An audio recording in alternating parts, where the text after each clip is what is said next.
I'm Jamie Beebe. And I'm Jake Deptula.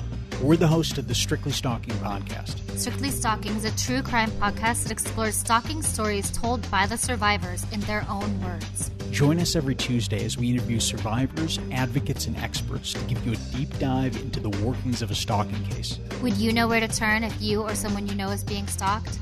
We'll also give you the resources to fight back, know your rights, and get justice. Find Strictly Stalking wherever you listen to podcasts from Podcast One.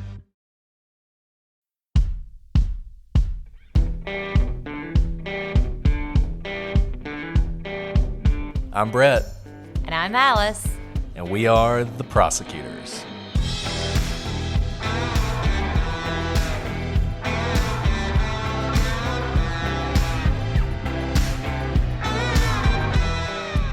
Today on The Prosecutors, it's the case made famous by the true crime podcast Bone Valley.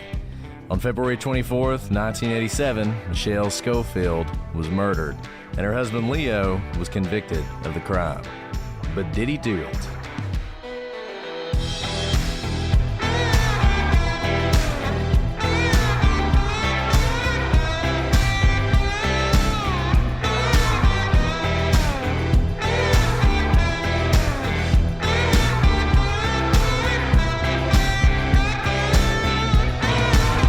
Everybody, and welcome to this episode of The Prosecutors. I'm Brett, and I'm joined, as always, by my imaginative co-host, Alice.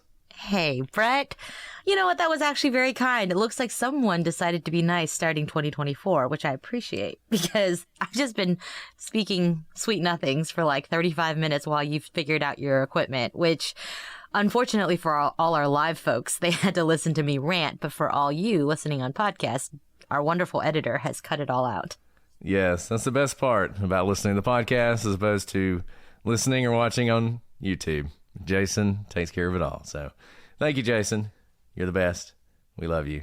And Alice, it is a new year. Happy New Year to everyone. As we're recording this, it is the second day of January 2024. You know, Alice, when we started this podcast, we started talking about COVID, and when you know it, we sort of hoped that maybe COVID would be gone in the future.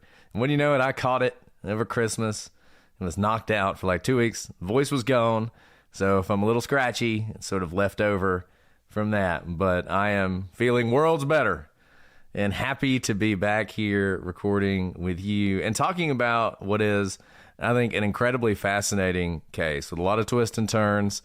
A lot of legal stuff to discuss, a trial, a murder, a man who claims he's innocent. Where have we heard that before? It's not the first time that we've covered an innocence case, but I'm excited about this one. And one of the reasons I'm excited about it is Bone Valley. If you guys have not listened to Bone Valley, we've mentioned it before. However you come out on this case, whatever you end up thinking about Leo Schofield and his guilt or innocence, Bone Valley is an incredible podcast. One of my favorite, maybe my favorite. I think it's supplanted Serial. Serial was sort of my favorite just because it was the first.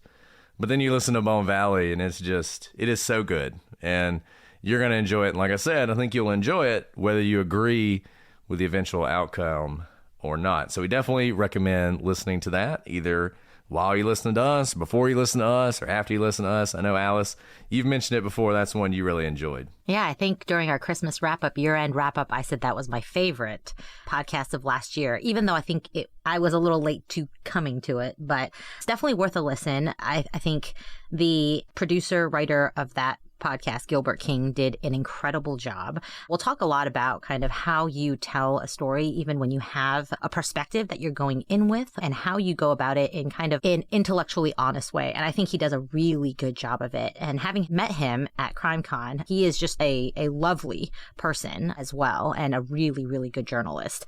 So great starting points for a podcast. So listen to them. I personally would say maybe listen to us because we're not going to go, I think, nearly as deep dive as him. And he also has a lot of primary sources. He talks to people firsthand. We've told you before, we're not an investigative podcast, but we, read the primary sources. And so I would definitely say go listen either before or after this podcast. And the reason I mentioned Serial is there's a lot of similarities there, both in that it is a innocence case It's a case where the person who's accused is very involved in the podcast. You hear from them a lot.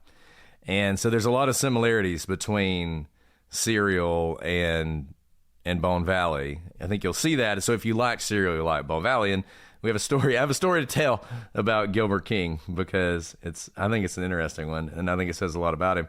So we were in the middle of our Adnan Syed coverage. I think we had just done the episode about Jay. So it was like episode 8 or 9 or something. Who knows? I've forgotten what it is. And at the time, as we've often told you guys, the thing about a podcast is while you're recording an episode, you have to be researching for the future. Because otherwise, when Adnan Syed ends, then what are we going to do? And we had sort of identified this case as a case we wanted to do and a case we wanted to spend a good amount of time on. And so we'd started researching it. I was listening to Bone Valley. I think Alice was listening to Bone Valley. Had gotten a hold of some of the trial transcripts, reading the trial transcripts. And then one day, right around that time, when in the middle, Adnan Syed's really getting hot and people are getting angry and everything else, Gilbert King follows me on Twitter. And I thought, well, that's serendipitous. We just so happened to be listening to his podcast. And so he followed us. And so I followed him. I thought, well, that's cool, whatever. And then all of a sudden, he's instant messaging us. And he's talking about how much he's enjoying our coverage, that he's listening to Murdaugh and he's listening to Adnan Syed. And he really had hoped that we would cover Leo Schofield's case. And I thought to myself, that is unexpected because we're in the middle. I mean, by that point, I think it had become pretty clear what we thought about the Adnan Syed case. And we're in the middle of doing this very controversial thing. And then all of a sudden, this person who's done a podcast, who is very much on the side of innocence, is coming to us and saying, I think it'd be great if you did this. And I think that says a couple things about Gilbert. Number one, he is very confident in Leo Schofield's innocence. Because I think if he wasn't, I don't know that he would do that. And the other thing, he's very confident in his own reporting. I think he knows that whatever happens here, whatever conclusion we come to, people are going to be able to listen to Bone Valley too. And he's confident in what he said and the positions he's taken. And I think that's really commendable and a sign of the kind of journalist he is, that he would want us anywhere near this case. So I thought that was really interesting. And like Al said, we met him at CrimeCon. And not saying that we're necessarily going to come out the same way he did, or that we're going to come to the same conclusions on some of the evidence, but I have a lot of respect for him. And I wanted to share that little tidbit because I think it says a lot about him and how he goes about this whole project. Yeah, absolutely. I mean, typically when you've done an entire podcast where you come out from the starting point, trying to see whether the allegations that this man who's in prison has been convicted after trial is in fact innocent, you typically probably don't want to reach out to prosecutors, and prosecutors who are in the middle of getting lambasted in the media, the social Twitter's world for coming out about how the trial showed that a man who was in prison was guilty as convicted. And here is the thing, when you listen to Bone Valley, he asks the hard questions, right? He asks the hard questions even if they go against his hypothesis or even his argument. And he asks all those questions and seeks answers to them. And he gives the answers even if they don't fully support whatever he is hypothesizing, which is honest journalism. And I appreciate that. And there is almost no slam dunk case in anything in life, right? And certainly not in the law, and certainly not in criminal cases. And so it would be suspect if you were getting a podcast where every argument was only going towards one side. And you don't get that from Bone Valley. He comes out with a very strong conclusion, but he doesn't leave out the other parts, which I find very, very full of integrity. So with all that said, a lot of you, I think, have not actually heard of Leo Schofield and Michelle Schofield. So I am excited is not the right word, but this is a very interesting case, and there's a lot to dive into.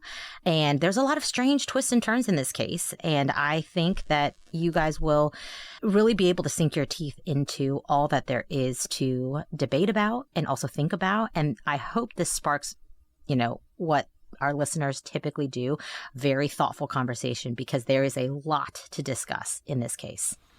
Yeah, and let me go ahead and give you the background of the story for those of you who aren't familiar with it and those of you who haven't listened to Bone Valley. So we mentioned earlier, this is about the trial of Leo Schofield for the murder of his wife, Michelle. And when Michelle met Leo Schofield, it was like fire meeting gunpowder, explosive. But the rock and roll bad boy from Massachusetts and the beautiful girl from Florida fell for each other hard, and soon they were married. That day, the day they said their I do's, was August 29th, 1986. By March of the next year, Michelle would be dead, murdered and dumped in a Florida swamp. At first, the police were stumped. But as stories of a volatile relationship and a witness who claimed to have seen some strange activity at the couple's trailer the night of the murder, suspicion began to fall on Leo. And it didn't help that Leo's own father had been the one who had found Michelle's body after receiving what he would describe as a message from God. And it certainly didn't help that witness after witness said Leo was violent and abused his wife. Or at least that's how the prosecution would tell it. The defense painted a different picture, one of a grieving husband, a thorough search, and witnesses who could not be trusted. But with a dead woman and no suspect other than her husband, it's probably not surprising that Leo was convicted. But did he do it? Or has an innocent man been sitting in prison for the last 35 years? And if Leo didn't kill Michelle, who did? So we're about to dive into the timeline of this case. And I think before we do, we should talk about that a little bit. This is a timeline-heavy case. In a lot of ways, the timeline, we always say they're important, but in a lot of ways in this case, it completely tells the tale. The problem is, unlike, say, the Adnan Syed case, and we're going to mention Adnan a lot just because there are some parallels. In the Adnan Syed case, at least you had the cell phone. Whatever you thought about the location data and whether it worked or not, at least you had some phone calls. You had some times that you could point to. You know, you had some, like, times of things that happened every day. You know, you have the track coach testifying. The track starts at 4 o'clock every day. So 4 o'clock is something you can point to, or like the time that the school starts, or the time that Hay had to pick up her little cousin. I mean, there were points that you could point to. This case is almost entirely witness-based. You know, those of you who hate circumstantial cases and want direct evidence, well, this is your case, because everything is who do you believe and does their story hold up or not? And so what's essentially going to happen is we're going to tell you this, and I'm just going to warn you. This is going to be a very confusing timeline because there comes a point where the stories start to sharply diverge. And we're going to tell you both sides of the story. We're going to tell you what various people are saying about what various people are doing at various times. And it's going to get confusing, but I think you have to look at it this way if you're going to have any idea what happened, because the timeline is absolutely critical.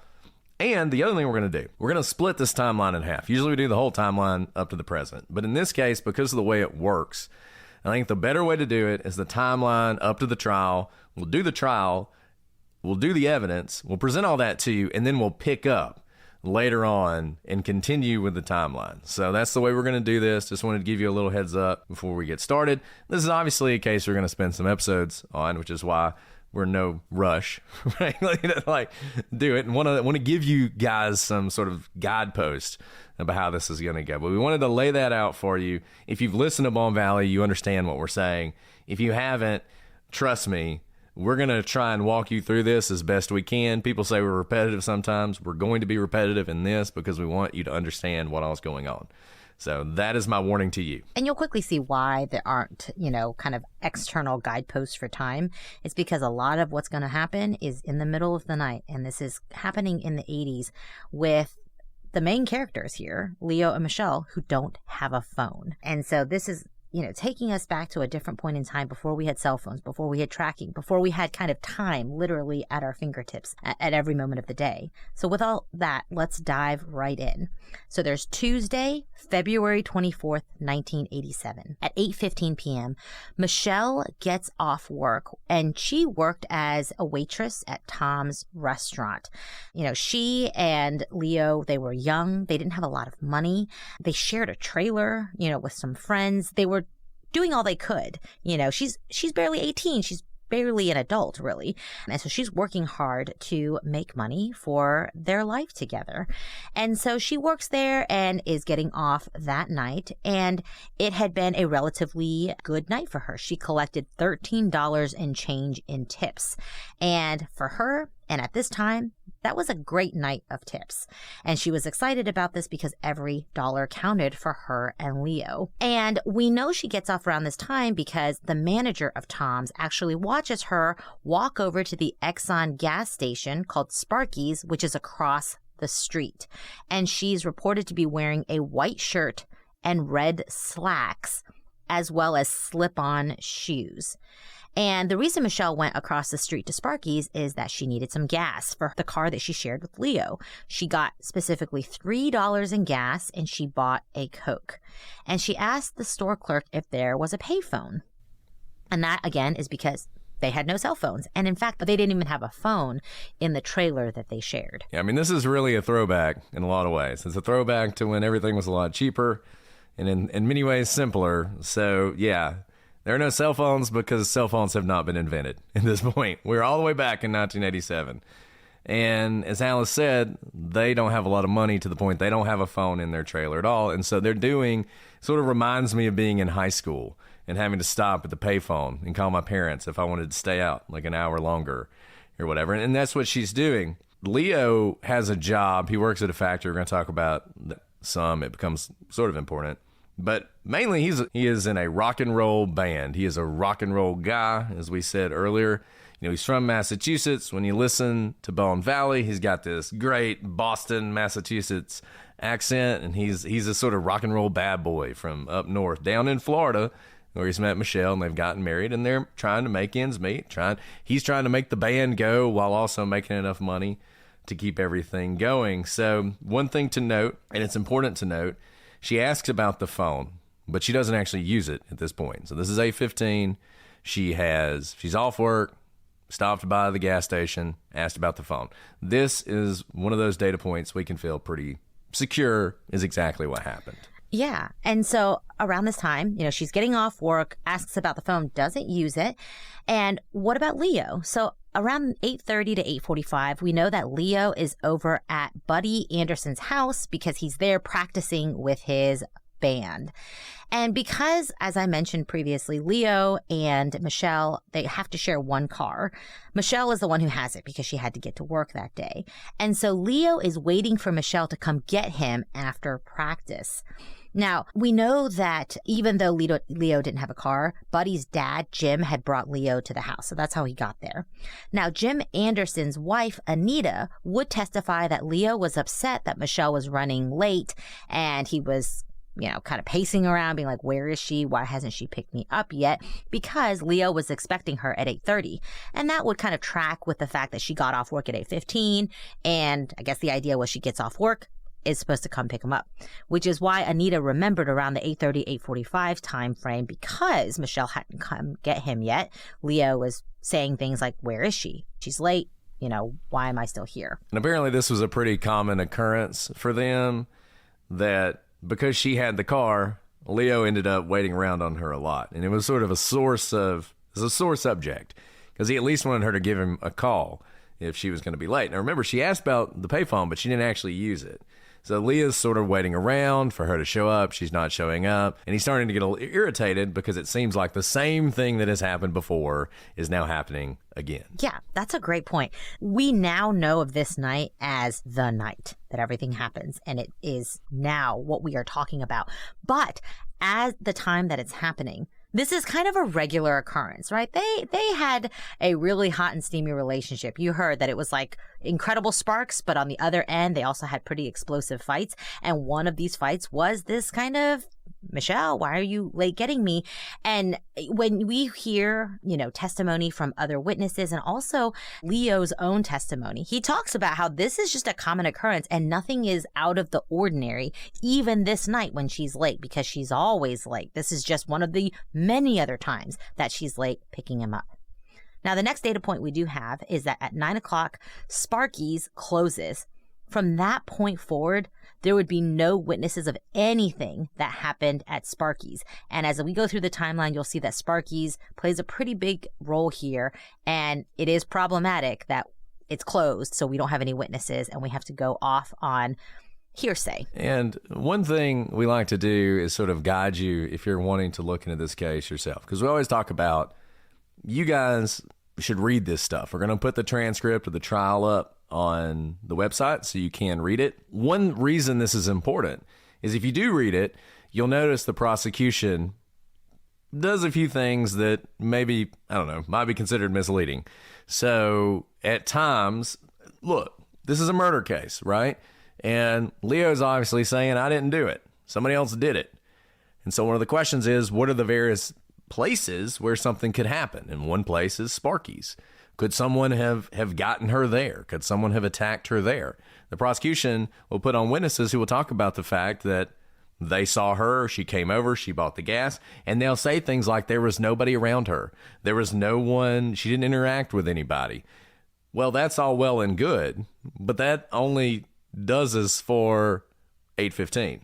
After 9, now all of a sudden, there are no witnesses. Why is that important? Because what is something we know happened? She asked about a phone, and there is going to be a phone call, but it's going to happen after Sparky's is closed. So if you happen to be reading the trial and you see that discussion by the prosecution, a flag should go up that they're, it's a trial. These things happen, right? I mean, it's not like the questions are not misleading. I mean, it is true that the first time she went to Sparky's, there was nobody there. There was no one she interacted with. There was no obvious person stalking her. But that doesn't mean there wasn't someone later on. Just something to consider. So that takes us to 9 o'clock. So from 9 to 10 p.m., Alice Scott, who is a neighbor of Leo and Michelle, who will become a critical witness in this entire case and whose credibility is absolutely paramount. If she is credible, then Leo Schofield has a lot of problems. If she's not credible, then maybe he doesn't have as many. She's sort of the Jay Wilds of this case. If you want to think of the comparison of a critical witness, well, she is one. So we're going to talk about her a lot, but she will tell police that she saw a blue truck with a white camper around 9 to 10 o'clock. Now, this truck matches Leo's father's truck. Now, what's interesting is by the time we go to trial, this sighting has dropped away. She no longer talks about seeing this truck. She doesn't testify about this truck. And the reason for that is probably that the sighting is hard to reconcile with anything else that's going on that night and anything else that she's going to say. So just another interesting data point of the evolving timeline that we're going to talk about. And this is what we were saying earlier. There are real difficulties in this case because you have people who are, as we've said before, weeks later trying to give times of when they saw things. If, for instance, this sighting had been at 1 o'clock in the morning, it would be much more significant because it's at 9 o'clock. It doesn't really fit with anybody's theory of what happened. And you're going to see that again and again. People who are trying to estimate the times that things happened. We're going to give you those, but just know, and I think it's important to know, as you try and construct a timeline in your own mind, just because someone says it happened at X, it doesn't mean you have to take that as gospel. You have to look at what they say, compare it to what other people are saying, and try to make something sensible in your own mind. That's a really good point. And some people say, how could people's times be so off? When we're talking about basically, this is just from our experience in speaking with witnesses, basically the darkness hours, people don't know if it's 8 p.m. If it's wintertime, 8 p.m. is completely pitch black already, 8 p.m. or 3 a.m. They may sound like vastly different times to you, but we talk to witnesses all the time who are like, it was dark and it seemed really late. I don't know about you, but especially with the time change, this is February, so it's winter. The days are shorter. They're getting longer, but February is still a pretty short day. 8 o'clock, if you didn't have a concept of what time it was, and if you're trying to remember later on what time it is, you can see how 8 o'clock, even though it's relatively early in the night, a time that maybe some people are even just eating dinner, just getting home, can seem like much later in the night. And you can all of a sudden think it's a 9, 10, maybe even after midnight, when in fact it's much earlier. All to say is, when we speak to witnesses, they kind of are able to say, okay, it was light, it was dark, it was cold, it was hot. But beyond that, and by the way, they get those two things mixed up all the time, whether it was light or dark anyways. And the reason is your brain fills in things. Alice Scott, in this instance, she's seeing something she sees every day from her vantage point. She's in her home. It's not like she's visiting a museum she doesn't normally go to. She's sitting in her probably chair, looking out the window she looks out every day. So her brain, at the very least, can remember what all these scenes look like, both in daylight and in nighttime. I have no idea what she actually saw, but that's something to keep in mind of what the witness's vantage point is. And in this instance, she is seeing something in terms of a scene, not the truck, but out the vantage point that she sees every single day. So it's something that's kind of burned in her brain, that she is able to probably recall a scene from that vantage point in every season, in every hour of the day, because she's so familiar with it, which actually makes witness testimony about something specific more difficult because she has so many memories of that vantage point. And these are all people who stay up late. So for me, if I'm telling you what happened at night, it probably didn't happen after about 10 because I'm asleep by then, usually, unless we're recording episodes. But I mean, these people are up all night, and you've all experienced this. You go out to a party or you're hanging out with friends. You look at your watch, it's 9 o'clock. You look at your watch again 30 minutes later, and it's midnight. And you're like, where in the world did all that time go? You've all experienced that. And, you know, if you hadn't looked at your watch that second time and something happened and later on someone asked you, what time was it when this thing happened? You would do your best to guess. You know, you would know it's sometimes after 9, probably not midnight, because there's no way it was that late, because you don't realize how much time has passed. And if you don't have some sort of anchor, the other problem is days. As we've said before, usually if something, most days go by and nothing happens and you would never remember them. And then there are some days where they're the most important days of your life and you remember them forever, right? But it can be difficult when someone, you know, goes missing, they end up murdered, the police show up a week later, they're asking you questions, you're trying to remember what day it happened, what time. You can understand why this is so shaky. And, you know, I feel like to a certain extent, we're preaching to the choir. I think you guys all know this, but I just see so often with timelines in particular, people grab onto times and they want to believe, really, I mean, usually it's whatever benefits, whatever view they have. So if it helps them, then, well, that person is, you know, a time savant. They know exactly when everything happens. And if they're not, well, then who knows? It could be any time. And so we just want to make clear for you guys, we're giving you times. This is just what these people say. How accurate it is, who knows? Now, one time we do know for sure, and this is, you know, it's nice to have some anchors, is what happens at 9:45. So at 9:45, Michelle calls Buddy Anderson, which is the person where Leo, he's at his house. Leo answers. And according to Leo, and this is what he'll tell everybody who's there when this happens, she tells him that she's gone home, she's cleaned the house and fed the dog. She tells him that she made $13 in tips because she's very excited about this because that was a lot of money for them, and that she's bought $3 worth of gas.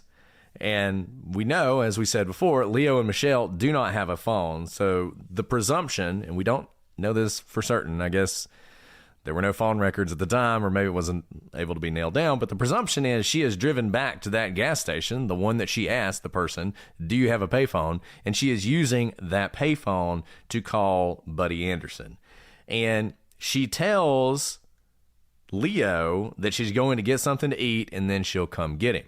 Leo tells her, why don't you go ahead, come and get me. He's going to go to his friend Vince Rayner's house. So he basically says, I'm going to walk to Vince's house, come pick me up there, and we'll go to McDonald's together. We'll have something to eat, and we'll both get to eat. She says, that sounds great. And she tells him, I will come get you right now. This is at 9:45. The day after she disappears, Leo will also relay this story to a police officer who came to take his statement. So both at the time it happened and the next day, this is Leo's story of how this phone conversation went at 9:45 p.m. So this is really interesting, right? You know, we only know this because Leo turns around and tells everyone in the house, but that's pretty good because there are people who are overhearing this conversation and then he relays it kind of at the time before anything bad happens. It's not part of a witness statement. It's not part of a police report. He turns around and tells the other people in the room this conversation. Some things here just don't jive with me. I mean, we know that Michelle asked about the phone at 8:15.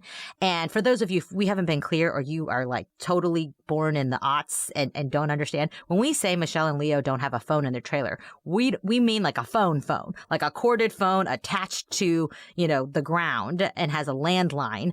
They don't have a cell phone. They don't have a phone. They don't have any way of really communication at their trailer. And so the fact that she's calling at 9:45 is kind of strange when she clearly had in her mind that she wanted to call him at some point. And if she knew at 8:15 she was going to go home already, that was going to put her off the timeline of picking him up at 8:30. So even if she gets home and like many of us, oh, now I need to feed the dog. Oh gosh, the dishes are disgusting. I should wash it. Even if you didn't plan to clean up the house and it ended up being an hour and a half later, I can imagine that time gets away from you once you get home. But the fact that she was going to drive home at 8:15 itself would already put her off the timeline of picking him up.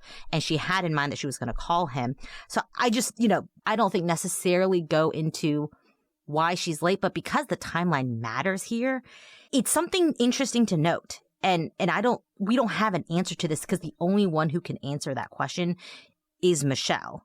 Except that I do know the two kind of times we have that have external validators, 8:15 and 9:45, don't really make sense in the timeline to me. And it's interesting, and I thought about this too, when it was going through. I actually had to reread some testimony because I got confused. Because it didn't make sense to me that she didn't call him at 8:15. Like, I didn't really understand why she asked about the phone, but didn't call him. And I initially thought that she did call him, and then went and did these other things, and then called him again. But that's not right. According to the testimony, according to everybody, she didn't call him until this time. Leo was getting angry that he's not hearing from her. The one thing I'll say about it is it's kind of consistent with her. It seems like she does this stuff. She's supposed to get him. She's supposed to call him. She kind of decides to do. And they had a puppy, and I think the puppy was not really that housebroken or anything. So maybe she just thought, I need to make sure the dog's okay. And I'll just, and they didn't have a lot of money, so maybe she didn't want to waste the quarter on that first call. She just thought, I'll call him afterwards. And that's a great point. Like, there's a completely reasonable, maybe not rational now looking back, but like you can imagine, I don't want to use a quarter. It's 8:15. Yeah, I'm going to be like 15 minutes late getting him, but it's just 15 minutes. It's not a big deal. I'm going to run home, let the dog out because he's peeing and pooing all over our trailer, which we do know that to be the case, that the dog had accidents in the trailer. It'll take me 2 minutes, and people who are running late, like myself, always underestimate how long it's going to take to do things. So maybe in her mind, she's like, 15 minutes being late is actually within my realm. It's pretty good for me in picking him up. So why waste a quarter? He's just going to yell at me for 5 minutes. Why don't I just go ahead and let the dog out, save us both some, steam cleaning of the carpet tonight because there's no, doo-doo on the carpet, and then I'll go get him. But instead, she kind of got sidetracked, cleaned the house, and then she realized, I haven't eaten yet. I'm really hungry, but it is pretty late now. So let me call him, grab food, and then go pick him up. So that absolutely could be what happened, and there's nothing nefarious about it. But again, because we have so few touch points of what times are, I think it's worth noting that she didn't call him at 8:15. Yeah, I mean, it's true. And it's as we discuss this case more and you start thinking about theories about what happened, did Leo do it? Did he not do it? Did somebody else do it? Her sort of, and this is touched on a little bit in Bone Valley, and it's touched on a little bit in the testimony, but it's never really gone into. Michelle has a little bit of a wilder lifestyle. She's staying out late.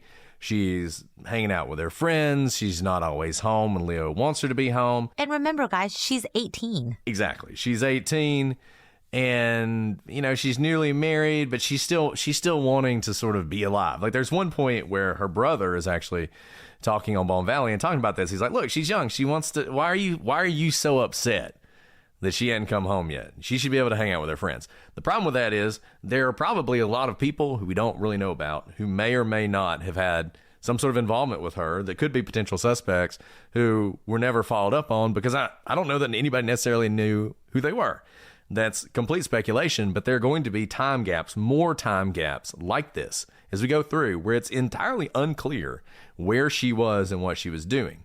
And was she with somebody else, or was something else going on? And Alice has put her finger on this sort of unknowable thing about what exactly happened between 8:15 when she gets off work and when she makes this call. All we have is what she told Leo. And as we get into this and we get back to the trailer, there are things about the trailer that make you think this probably is what happened, that she probably did go back and she probably did do some of these things. And we'll talk about them as we get to them. But once again, why she didn't call him initially, I don't know. Could be a lot of things. Could be significant. Could be completely insignificant. And again, the reason it could be significant is something happened to her. And every tidbit of where she could have met with some nefarious actor is relevant here. So there are just pockets of time we know nothing about that could lead to vulnerability later. Exactly. So as we've said before, this is around 9:45 when Leo takes his call. There's a whole bunch of people who are home at this point. Buddy Anderson, his dad's there, his mom's there, I think a couple members of the band. So this is one where we feel pretty confident this is about when this happened. Another reason we know that is because Buddy and Leo at this point actually leave to go to Vince's house. Vince says they got there around 10 o'clock. And the expectation is Michelle will arrive any moment. This episode is brought to you by Progressive Insurance. Hey guys, whether you love true crime or comedies, celebrity interviews, news, or even motivational speakers, you call the shots on what's in your podcast queue, right? And guess what? Now you can call the shots on your auto insurance too. Enter the Name Your Price tool from Progressive. The Name Your Price tool puts you in charge of your auto insurance by working just the way it sounds. You tell Progressive how much you want to pay for car insurance. Then they'll show you a variety of coverages that fit within your budget, giving you options. Now that's something you'll want to press play on. It's easy to start a quote and you'll be able to choose the best option for you fast. It's just one of the many ways you can save with Progressive Insurance. Quote today at Progressive.com to try the Name Your Price tool for yourself and join the over 28 million drivers who trust Progressive. Progressive Casualty Insurance Company and affiliates. Prices and coverage match limited by state law. Guys, we're back to talk about HelloFresh. We love HelloFresh because of its farm fresh, pre-portioned ingredients and seasonable recipes delivered right to your doorstep. It makes cooking easy, fun, and affordable, and that's why they're America's #1 meal kit. It's the beginning of the year, and we've all made our resolutions, and maybe it's to save money or to eat better or stress less. Whatever it is, HelloFresh is there for you. Say hello to your most delicious year yet with fresh ingredients and chef-crafted recipes at a price you'll like, delivered right to your door. If you're like me, saving time matters to you, HelloFresh will make it happen. They have quick, convenient recipes delivered right to you. Just choose your meals and select your delivery date. HelloFresh handles the meal planning and shopping, so all you have to do is open your weekly box of pre-portioned ingredients and step-by-step recipes to get cooking. You know, Brett, this week, coming down from the holidays and the new year, I just had a lot of decision fatigue, and I could not for the life of me come up with a recipe that my kids would eat. Enter HelloFresh. I opened the box, and there was a pork Szechuan stir fry. I was really intrigued because I love Szechuan food, but it's hard to get the spices right. And oh my goodness, this was so incredibly flavorful. It was amazing. And it wasn't too hot for my kids either. We ate all of it, and I can't wait to make it again. You guys have got to find out for yourself why HelloFresh is so amazing. Go to HelloFresh.com/TPFree and use code TPFree for free breakfast for life. One breakfast item per box while subscription is active. That's free breakfast for life at HelloFresh.com/TPFree with code TPFree. And find out why HelloFresh is America's #1 meal kit. Guys, I have to tell you about this game-changing product I use before a night out with drinks. It's called ZBiotics. Look, I'm the last one to admit it, but I'm not getting any younger. And after a night with drinks, I don't bounce back the next day like I used to. Frankly, even just having a drink or two doing this podcast, sometimes I wake up and I'm not feeling great. That is until I found Z-Biotics. Let me tell you, if there is a surefire way to wake up feeling fresh after a night of drinking, it's with Z-Biotics. If you're like me, you got kids, you want to wake up. You want to wake up fresh. Maybe you want to get up and go for a run, but you don't necessarily want to sacrifice the fact that the night before, you want to have fun with friends. With Z-Biotics before drinks, you will notice a difference the next day. Even after a night out, I can confidently plan on taking my kids out to school or out to the park, going for a run, or recording a podcast, and I can do that without worry. Z-Biotics pre-alcohol probiotic drink is the world's first genetically engineered probiotic. It was invented by PhD scientists to tackle rough mornings after drinking. Here's how it works. When you drink, alcohol gets converted into a toxic byproduct in the gut. It's this byproduct, not dehydration, that's to blame for your rough next day. Z-Biotics produces an enzyme to break this byproduct down. Just remember to make Z-Biotics your first drink of the night. Drink responsibly, and you'll feel your best tomorrow. This year, I want to form more sustainable and better fitness habits, and this is not an all or nothing approach. Z-Biotics allows me to enjoy nights out in moderation while working towards my goals. Go to zbiotics.com/prosecutors to get 15% off your first order when you use prosecutors at checkout. Z-Biotics is backed with 100% money-back guarantee. So if you're unsatisfied for any reason, they'll refund your money. No questions asked. Remember to head to zbiotics.com/prosecutors and use the code prosecutors at checkout for 15%. Thank you, Z-Biotics, for sponsoring this episode and our good times. So at 11:20 or 11:30 p.m., they've been at Vince's house for about an hour and a half at this point, and Michelle still hasn't come. And Leo is mad, but also he's getting kind of worried now. So he calls his dad's house, and his stepmom answers. And Leo tells her just that. He's worried about Michelle. She's flaky, but this is really flaky. She had just called. She was supposed to be there in 10-15 minutes. And here we are an hour and a half after that call where Michelle was supposed to leave and come directly to Vince's house, but she's nowhere to be found. So his dad actually tells Leo, don't worry about it. She'll probably show up. But if she doesn't, call back. And you can imagine he says that because it's late at night, right? It's 11:30. Most people are in bed. Let's not worry about this unless there's something to worry about. We know that this is kind of something Michelle does in the past. So before you drag us all out of bed, let's see if she actually shows up. Maybe she's just 10 minutes away. She got sidetracked. She got sidetracked earlier. She was supposed to come pick you up at 8:30 and then didn't call till 9:45. So this is kind of within kind of those time frames of the way she operates.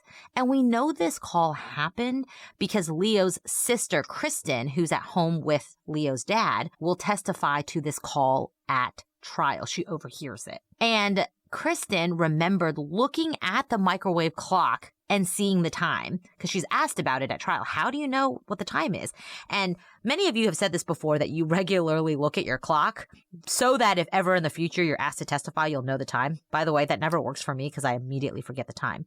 But Kristen noted this call because it's kind of in the middle of the night and Leo is upset. And so she does look at the microwave clock and notes the time. At 11:45, Leo calls his dad back. So he had hung up, taken his advice, see if Michelle would show up. She did not. And now Leo is calling the house again. And his dad says, okay, I'll come get you. And 15 minutes later, Leo's dad shows up and picks up Leo. And this call is also confirmed by Leo's sister, Kristen, who kind of was up from 15 minutes earlier, saw all this happening, thought enough about the call to note that first call's time. And so when Leo calls back, sees her dad leave, she again notes the time. And again, this is all testified to at trial. And it's not only testified to, but I think one thing that's important, all of these people's credibility is going to come into question later on. The prosecution is going to really try and undermine both Leo's father and his sister and his mother because they provide important alibis. However, the prosecution's theory is that at this time, Michelle is absolutely alive. Their theory is she is alive, and everything that's happening now is basically undisputed. Now, as we've said before, just because it's the prosecution's theory doesn't necessarily mean it's true. The difference is, in this case, it is impossible for Leo to have murdered Michelle at this point. He is literally at Buddy Anderson's house this entire time. So if she's dead, he didn't kill her. So going forward on the premise, and we'll stick with this premise until something disproves it. I mean, the man was convicted after all. Going on the premise that he did this, he had not done it yet, and nobody disagrees with this. Now, I think that's important for a couple of reasons. Number one, because no reason to start trying to tear down the timeline yet, because it feels like this is pretty secure. But the second thing, and you see how the prosecution, they do this in the trial, and it's pretty effective. They're trying to present Leo as manufacturing an alibi as this night goes on, trying to sort of establish an alibi for himself so that he couldn't have killed Michelle. And part of that is faking how concerned he is about her, faking that he's really worried about her. And they, have people say it was weird that he was so concerned about her. Why was he so concerned about her? Like I said, her brother will talk about that. Like, why were you so concerned about her? The fact of the matter is he was concerned about her at this point, at a point where we know that, at least according to the prosecution theory, she's not dead yet and he hadn't killed her yet. So it is certainly the case, Leo was actually worried about her. Now, whether that worry eventually turns into murderous rage, we'll talk about later, but it's another sort of, I just think I enjoy sort of seeing how prosecutors and defense attorneys build their case. And it was just interesting to see the prosecution do this because it was pretty effective. And Leo's defense attorney, I don't think he was as bad as he's made out to be in Bone Valley, because like every innocence case, the defense attorney is always presented as a complete buffoon who doesn't know what he's doing. But he did not do a very good job of refuting this, I thought. But if you actually look at the timeline, it's pretty clear that Leo is evidencing this concern at a very early period of time. He just has a feeling that something is wrong. If he is the one who killed her, he is exhibiting concern before having killed her. And this concern, I think is worth noting, is witnessed by multiple people, not just his family members, who some people don't trust, because you think that you'll lie for your family members. We have his band members' parents. So there's a lot to tear down about the timeline and what we know about the timeline, but I think it would be a bit of a waste of time to do so up until now, because there's more to come. So now the clock is ticking towards midnight. So technically we're now into Wednesday, February 25th, 1987.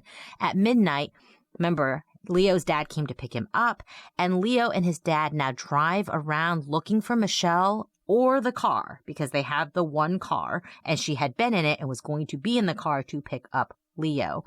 But after driving around for half an hour and going back to Michelle and Leo's trailer, they still don't find Michelle. So Leo goes back to Vince's.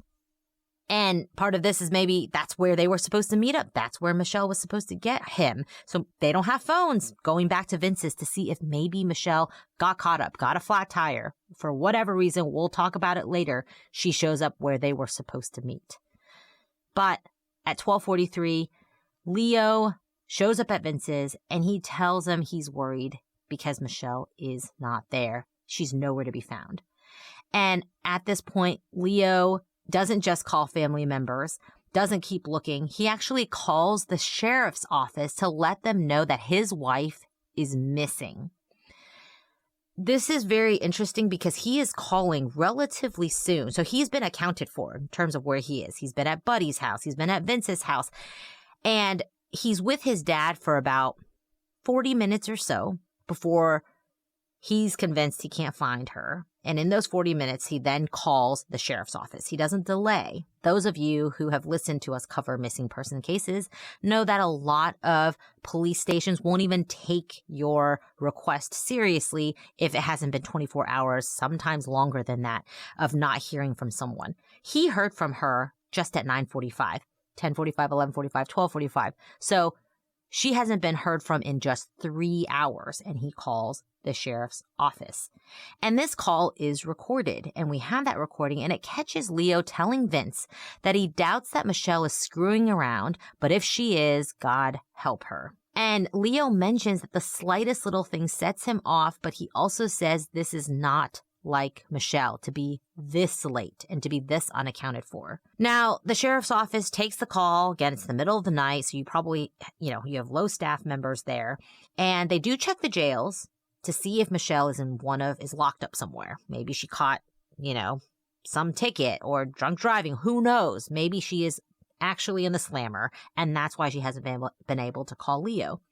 But unfortunately, they do not have Michelle in their custody. So at this point, after having checked the jails, knowing that she's not in there, Leo swears out a missing persons report. Again, 3 hours since he last spoke to her. And there's a couple things that are interesting about this. Number one, you can hear this. This was played at trial. You can hear it on Bone Valley. What's interesting about Leo's conversation with Vince is, he doesn't know he's being recorded, or he may know he's being recorded in some recess of his mind, but he's just talking to Vince while he's on hold. But while he's on hold, it's actually still recording. So you hear this sort of candid conversation between him and Vince, and he sounds sort of like the way parents are, when something happens with their kids, you're initially very worried, and then when you realize they're fine, then you're really mad. And he kind of feels like that's where he's teetering. He's like really worried about her, but he knows if she pulls in that driveway, and is like, I just decided to go to McDonald's by myself or something like that, he is going to be angry. He knows that, and you can sort of hear that in his voice and the way he describes it. And it's interesting and very candid. And in some ways, I think I've been in that position where it's like, I really want to be proved wrong, and I really want to be pissed off, because then that means everything's okay, right? You can hear it for yourself, the recording, but there's kind of that so God help her sort of thing. It's like, but I really do hope that it's the latter, because it means she's fine, because I really don't like where I am right now, which is really worried about her. And you can imagine that even the way he's talking, you can tell when he's talking on the phone to the police, and you can tell when he's talking to Vince. You all have different voices when you're talking to someone official versus when you don't know that anyone's overhearing you. The candidness in your voice, the relaxedness, the familiarity with speaking to someone. So he could be a very good actor and know that he's being recorded on hold. Or you can kind of tell that he is speaking in a manner that it's truly what he's saying to his friend, as opposed to what he wants to craft for an alibi. And one reason it made a lot of sense to check the jails is because Michelle doesn't have a driver's license. She doesn't have insurance. So she really should not be driving the car. She had sort of talked herself out of getting in trouble because of that before, but he can certainly imagine a situation in which, a cop who's having a bad night pulls her over and decides, I'm going to take you to the jail for the night or something. So, he's calling around these places that he thinks she could be. So it's not unusual that he would try there. Particularly, he's sort of in a desperate state. He can't find her, so maybe she's with the police. And so he makes this call from Vince's house, and he's at Vince's house for about half an hour, because at 1:15 a.m., Leo leaves Vince's house with his dad. Now, up until this point, really no one disputes the timeline. But from 1:15 on, it gets really complicated. According to Leo, his dad and his stepmom, at this point, around 1:15, Leo's dad takes him back to his dad's house because Leo Sr. is coming down with the flu. He wants to be in bed. He doesn't feel great right now. He's been feeling sick the entire time that he's driven around with Leo for the last hour and a half. So he goes back home, lays down, and Leo and his stepmom now leave the house to go look for Michelle. They do not find her. And Leo's sister, remember Kristen, she'll testify that her father returned 45 minutes to an hour after he left to help Leo look for Michelle.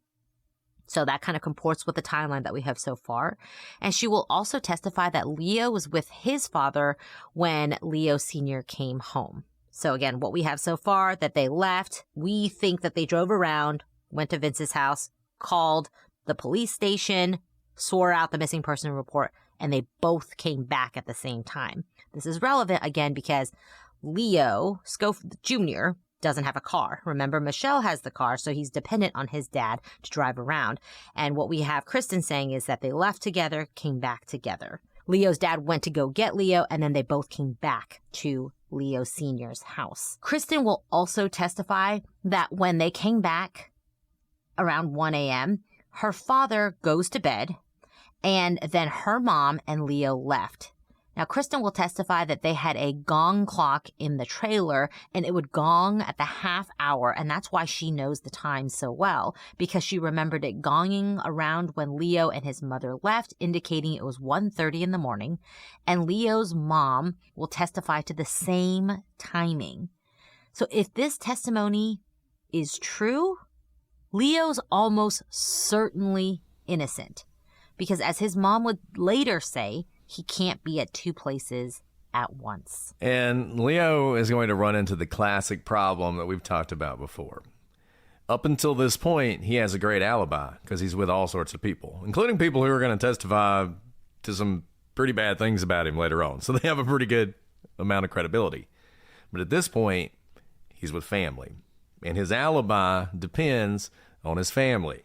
And family alibi witnesses are the worst, because it's very easy for a jury to say, well, I've got this evidence of your guilt over here, and I got your mom saying you didn't do it. What am I going to do, right? How am I going to decide?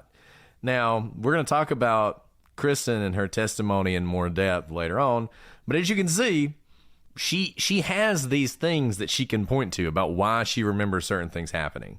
You know, she looked at the clock on the microwave, the gong clock. I don't know how many of y'all had a grandfather clock in your house. It seems like in the 80s, everybody had a grandfather clock. I don't know if anybody has grandfather clocks anymore. I'd like a grandfather. I liked grandfather clocks. So I had a grandfather clock for like a month while I was holding it for a family member who was moving. My kids broke the glass panes in them. So maybe that's why people don't have grandfather clocks anymore, because kids have gotten crazier. Man, and people are asking how you sleep. I remember growing up, that clock. I asked that. How can you sleep with that? Dong, dong. Yeah. I remember it like, I mean, it just becomes part of your life, right? You just sleep through it. Well, look, I think we're at an inflection point in the case. This is probably a pretty good place to break on our first part. Sorry we spent a lot of time sort of in the beginning extemporizing, but I think it's good to sort of lay out why we're going to do what we're going to do, particularly if some of you are new and you haven't walked through some of these cases with us before. But at this point, this is where everything really becomes complicated. It's around this time that the prosecution will posit that Leo kills Michelle. And the reason they will do that is because, as we're going to talk about next week, they have some really powerful witnesses who are going to testify, eyewitnesses who are going to testify to seeing things happen at certain points in time that, according to them, indicate that Leo is the murderer. At the same time that that's going on, you have Leo is going to be doing some other things. What's interesting, if Leo is creating an alibi, he's really good at it, because as you're going to see, this is a relatively small area. We're going to put up a map at some point. Relatively small area. But if he's murdering Michelle, he's doing it, he's really got this alibi thing down. And you're going to see that because Leo runs into a lot of people this night. A lot of just random people, including police officers at various times. So you're going to see how the timelines come together. And this really is going to turn into a who do you believe? Do you believe Leo and his family? Or do you believe some of these eyewitnesses and what they saw? Now, these eyewitnesses are going to become much more credible because of things the prosecution is going to reveal about Leo and Michelle's relationship. And we're going to go into a lot of detail on that, too. It's very controversial. I think it's worth discussing how much weight it should have, and we're going to do that. There is so much in this case. This case has a ton of twists and turns. On its own, the trial is fascinating, but once you get to the things that started happening after the trial, man, that's when it becomes a complete roller coaster. So you guys, you got a lot to look forward to. You're going to love this case. And like I said, after you listen to us, you're going to listen to Bone Valley, and you're going to love it even more. Well, Alice, it's been so long since I've talked to you. I've been sick and unable to talk to you. I've missed you so much. And in the interim, we've built up a bunch of questions. So do you want to answer some questions for the people? Okay, let's do it. I've been I just think, like, who wants to hear the answers to these questions from us? But it's been like a really fun edition. I think that people enjoy, that we're not just lawyer robots. I love the questions. I know, it's a lot of fun. I think the questions are awesome. And, you know, all you got to do is leave a 5-star review, and you get to ask whatever you want. This podcast or the other podcast, Legal Briefs. That's right.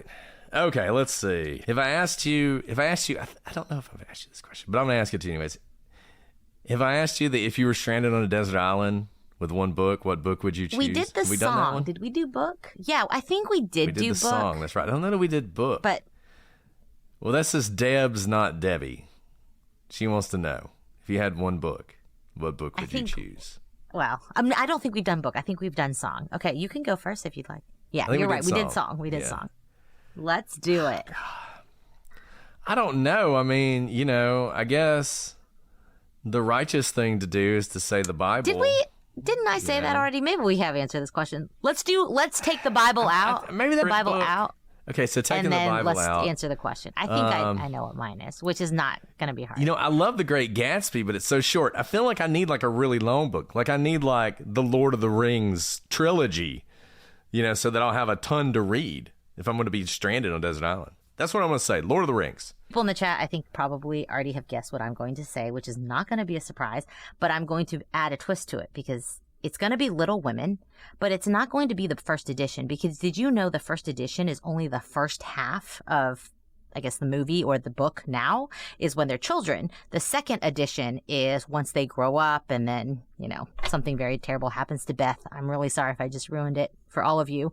But those two actually became one book because first one, Little Women original, was just when they're children. And then there was the second edition. And then like many years later, they like 50 or 100 years later, they combined it all into one book. So now we know Little Women as both. So I would not take the first edition of Little Women because I'd want both halves of the story. And it's a really long book.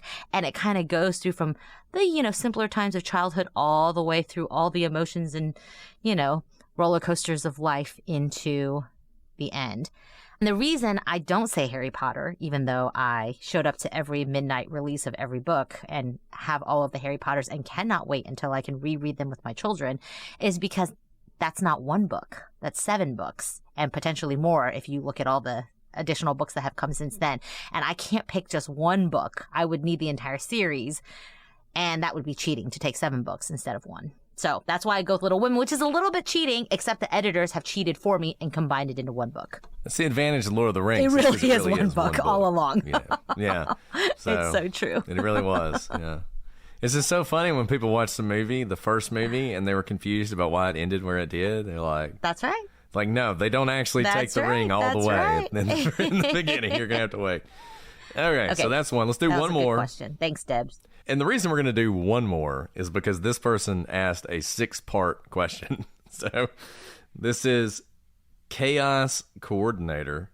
Out there. Sounds like a parent. Well named because they have a 6-page. And so, do you want me to ask you all the questions at once? No, one at a time. I can't hold that much in my old brain. First ever concert. Oh, my first ever? Matt Wirtz. Mm-hmm. When I was 16 or 17 years old, and you've probably never heard of him. He was like an indie-ish guy in Austin. And my 3 girlfriends and I, we like, you know, straight and narrow. We'd never done anything. And he's not like I think he might even be like a religious artist in another life, but he's mainstream. And we were like at the front and we made shirts that were like, "We love you, Matt Wirtz." And, you know, had bracelets made and we were screaming. And I remember during the concert, we were so excited to be there. And we looked like we were 12. And I remember at one point in the concert, he was like, "Really glad I have all the elementary students out to see me," or something like that. And I remember being like, who is he talking about? Now that I look back as a 30-something-year-old, I was like, oh, he probably was like, I dreamed of this rock and roll lifestyle. And here I have these like 12-year-olds who are like screaming their faces off at the foot of the stage. Thanks, Matt Wirtz. That was my first concert. It was fantastic. See, now he's probably listening to the podcast. He's like, oh, that's so awesome. I don't know if he still makes music. I'm curious. My first concert ever was the band Alabama. Oh. But I was with my parents. Nice. I don't know if that counts. Yeah, it counts. It was great. Awesome. That's all. Your parents had good... The first one it was so great. And if you guys ever sing, got a lot of great songs. Country music band, for those of you who don't know. The first one I went to see with my friends, and this is probably going to be surprising. I grew up in the 90s, so imagine all the various bands that we could have gone to see. Bob Dylan. Huh? Bob Dylan. And the thing that I remember, the funny moment that I remember the best about the Bob Dylan concert was the Brian Setzer Orchestra opened for him. The Brian Setzer Orchestra had like one song, Jump, Jive, and Wail. That was their big song. Uh-huh. This is back. This is like when swing came back briefly. And I remember he's doing the opening concert, and he's like, what do you guys want to hear? And so, of course, everyone yells, of course, Jump, Jive, and Wail, right? And he goes, did I hear Straight Cat Strut? And everybody yelled back, no. And then he played it anyway. He's like, guys, I have a set list. That's a problem. I cannot deviate. Yeah. He's like, I only got one song. Yeah. Anyway, so that was fun. Okay. Next, we're really doing next all part of these parts. six-part Wow. questions. This person's like a lawyer. I mean, they're it. mostly, if you and I didn't talk so much, we would make it through these pretty These quickly. are one-word answers. Salty or sweet? This is tough because you know how much I love sugar. And this is really hard for me because usually what I do you eat when salty I go and sweet. Is, this is why I like paydays. Because paydays are both. They are. Are you those? Combined. Are you the kind of person who sticks your French fries into your Wendy's Frosty? I don't do that. Because I think that's delicious. That's a little strange, but I think I actually like salty better as much as I like sugar. I think I would go with salty. I think. But what I really like is sugar that's salty. Like that's the best. Like salted caramel or like anything like that is just so good. Any chocolate with salt on it is always with sea salt. Oh, it's amazing. So I'm torn by it because I want both. Okay. Does pineapple belong on pizza? Now, we all know what you have to say. I am already on record saying yes. My answer is if you want it. No for me, but can I say I learned how to cut a pineapple this Christmas break. I'm very proud of myself. I didn't know how to cut one. So now I'm really into pineapples, and I'm going to put them on everything. So I'm not going to eat the pizza with it, but I'm really excited to cut the pineapple. Well, the thing about pizza and pineapple is it's kind of like the salty sweet thing. Like you're putting something sweet on a savory thing. No. But pineapple has like it's so sweet, it has a tartness to it, so it's different. It's not even just salty and sweet. Oh, it's absolutely different. I mean, I else. love pineapple. It's great. Well, I can't wait to come to your house and try your new pineapple slicing I will skills. cut you pineapple, and if you put it on the pizza, I will not kick you out, but I will not eat it. That's fine. You're missing out. Is candy corn delicious or trash? Yeah, I think when I was a kid, I would eat candy corn, but now I'm definitely on the side of trash. I think and I hate to say that because I hate to be negative about anything. If you like eat your candy corn if you want. Here's the thing: I've never liked the taste. It's pretty trashy, and it tastes like just dissolving sugar in my mouth, which I love sugar. I think we all established that, but it's like. You didn't try. Like you're supposed to make me feel like I ate a candy, but I think you just pressed sugar together and put some dyes on it, and I want you to try it a little bit harder. There was, I don't know what it was about old candy. There's a lot of older candies that are very waxy. Because we didn't, they're just, we it's didn't like have eating the wax. technology to make the gelatinous Sour Patch Kids. I remember, I have a little bit of a soft place for both candy corn and circus peanuts. I don't know if you've ever had circus peanuts, the big orange candy peanuts. Because I like boiled peanuts, which is totally different. My great-grandfather, yes, my great-grandfather, who lived across the street from me, when we would go over to his house, he always had circus peanuts, and candy corn. Did he eat them, or was that his treat for you guys? No, that was like his treat. Well, that's really sweet. Look, if your great-grandfather or mine, if I had one that I met, offered me candy corn, heck yeah, I'd take it. Absolutely. But it would not be my candy of choice. Yeah. All okay, right. we're almost Really? done. Okay. Disney princess, prince, villain, or superhero, who would you be and why? I love that. I mean, growing up, I wanted to be Snow White. You want to know why, though? Because to me, as a child, she was the one who looked most Asian to me because she had black hair. Because back in the day, y'all, we didn't have Asian princesses. Literally didn't. And Jasmine was later on. So Snow White, I dressed up as Snow White for like 6, I think, like literally my entire elementary school years. Because I was like, she's Asian, y'all. She has black hair. I did not know she was not Asian. I would say when I was growing up, my favorite Disney movie was The Little Mermaid. But I don't know that I wanted to be The Little Mermaid. Now, though, Moana. Oh, Moana's Moana. awesome. I would totally be Moana. Yeah, the new one. Awesome. It's not fair. You have She's to like go awesome. back to when Everything we were about her. children because there are so many now, and they're really great. But there are so many. There are so many. It's true. Yeah. If I had to be a villain, I think. I mean, Ursula's I'm got gonna find style. a picture of She's got little style. Alice as I will. If I find this, I will post it because it's pretty cute. I wore the same costume, which meant the Snow White costume got shorter and shorter as I got older. Yeah. Okay. I do like the pure evil of Maleficent, like pre-retcon Maleficent, back when she was just evil incarnate. She was pretty cool. Okay, this is the last one from Chaos Coordinator.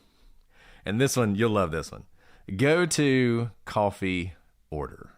Okay, so does anyone read the blog Mr. Money Mustache? Money Mustache is his name. He's like all about being frugal and retiring young, and he makes you feel bad about buying coffee. And so because of that, my frugality takes over, and my go-to order is always just black drip coffee. Not going to pay for anything extra because it's still like $2 these days, $2 or $3, which is not inexpensive. But if money were of no matter and I didn't have Money Mustache in my head telling me that I'm, squandering away my children's inheritance or whatever by ordering coffee, it would probably be like a cappuccino with oat milk. I really like the texture of oat milk. Yeah, I mean, I'm with you. My go-to order of coffee is usually McDonald's. I mean, my McDonald's order of coffee is, and I'll tell you why, because I used to go to Starbucks, and number one, the line's longer, the coffee's more expensive, and it was cold half the time. It's never cold at McDonald's. It may burn your face off, but it's never cold. So my McDonald's go-to order is large coffee, 2 creams, no sugar. That's my go-to. Now, when I'm splurging, I do love a good latte, but I like it when they make it with heavy cream. Like it, which has a name. There's they've told me what it was before, but I never remember. But then you can get a latte with heavy cream. I like that. And very, very good. I got like a little, my girlfriends, I like this. You should adopt this I don't know if you have girlfriends, Brett, but all of you listening, my group of girlfriends, we live all over the country, and we do this thing where each Christmas we do like our favorite things present, but it's like very inexpensive. Usually it's like $20 or $15 or less, and we send it to each other because moms never really get presents, right? You're always buying presents for other people. And so we send our own favorite things to each other. And one year I got like your own little frother, and it's like just a little electric frother, but it totally ups the game of your homemade brewed coffee. So it's like a $5 tool, but makes it feel like a special little treat. Well, there you go, Alice. That sounds delightful. Okay, well, that's all the questions for tonight. Do just a couple things. Remember, if you want to recommend a case or a topic, aliens, whatever it is, email us, prosecutorspod@gmail.com. Feel free to reach out to us on social media as well, @prosecutorspod for basically all our social media. But if you send it to us in a DM or something like that, it's probably going to get lost. So send it to me in an email if you want the case. Second thing, CrimeCon, Nashville. Coming up. It is now 2024, which means CrimeCon will be here before you know it. And if you don't have your CrimeCon tickets yet, we have a code prosecutors, 10% off. You need to sign up. We're going to have a ton of fun. It's going to be amazing. Lillian has already planned the party. She's got so many different things that we're going to be doing. So if you come, you're going to have a great time. We're going to hang out. We're going to talk about true crime and everything else. So join us in Nashville. Indeed. Okay, Alice. Anything else you want to add before we sign off? No, I'm so glad we finally recorded an episode when apparently I thought we were on episode 3 already. And hopefully... Yeah. So Alice, we were discussing the case. We're going to do the case, and she thought we'd already recorded 2 episodes. Not entirely sure how that happened, but she was under the impression that we'd already done this. I was going back and forth talking about the trial transcript. I'm having like total deja vu during this episode. I don't know what's going on. Maybe 2024 with leap year, something just like glitched in my mind. And hopefully with Jason's excellent editing, you guys listening on the podcast will not notice all of the issues that we have endured. It took us 2 hours to record this episode. Had to switch out computers, like all sorts of stuff. Like the recording stopped in the middle. It was terrible. But these are the things we do for you guys because we love you. So welcome to 2024. We are so glad to be doing another year of the podcast with you. We got a lot to talk about with Leo Schofield, and we will be back to talk about it next week. But until then, I'm Brett. And I'm Alice. And we are the prosecutors.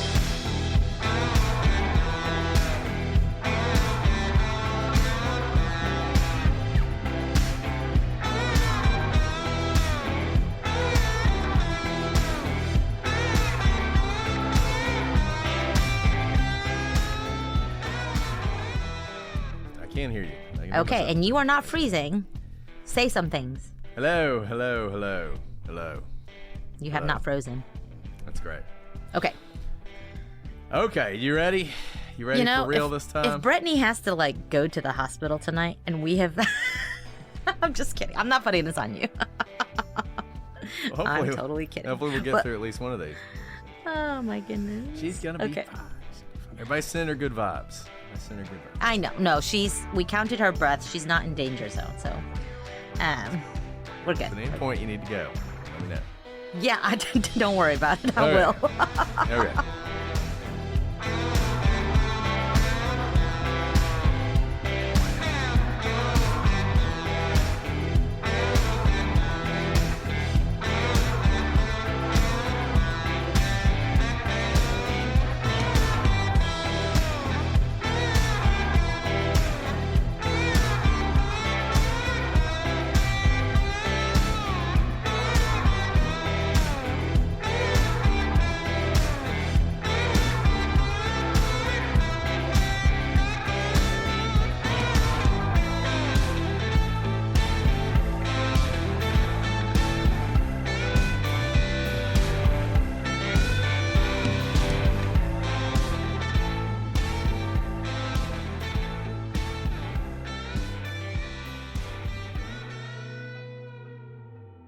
Do you have a word picked? I'm just helping you. I do have a word. Yeah. Okay, then I'm ready. I'm excited about this one, so maybe I'm too. I'm I feel like it's the first time I've recorded anything in forever. Yeah. Okay. So hopefully I haven't lost all the magic. You haven't lost any magic. You're just as magical in 2024.